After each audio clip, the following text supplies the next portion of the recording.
Space place. In a snap. How did our solar system come to be?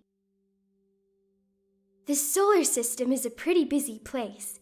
It's got all kinds of planets, moons, asteroids, and comets zipping around our sun. But how did this busy stellar neighborhood come to be?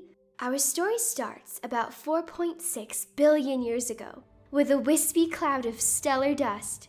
This cloud was part of a bigger cloud called a nebula. At some point, the cloud collapsed, possibly because the shockwave of a nearby exploding star caused it to compress. When it collapsed, it fell in on itself, creating a disk of material surrounding it. Finally, the pressure caused by the material was so great that hydrogen atoms began to fuse into helium, releasing a tremendous amount of energy. Our sun was born. Even though the sun gobbled up more than 99% of all the stuff in this disk, there was still some material left over. Bits of this material clumped together because of gravity. Big objects collided with bigger objects, forming still bigger objects.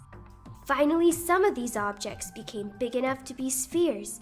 These spheres became planets and dwarf planets.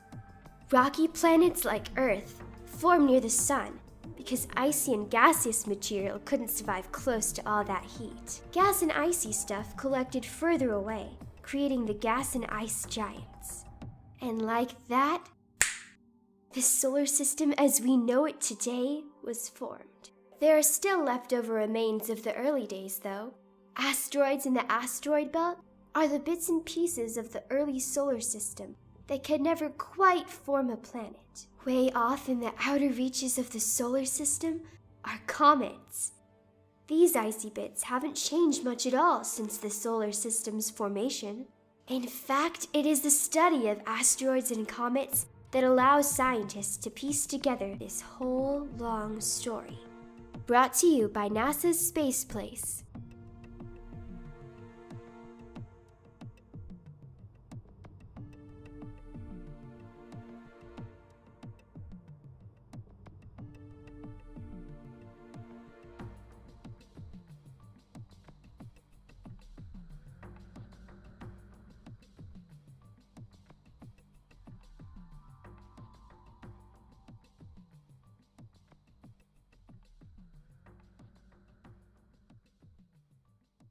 For a transcript of this video and a fun downloadable poster, visit the Space Place.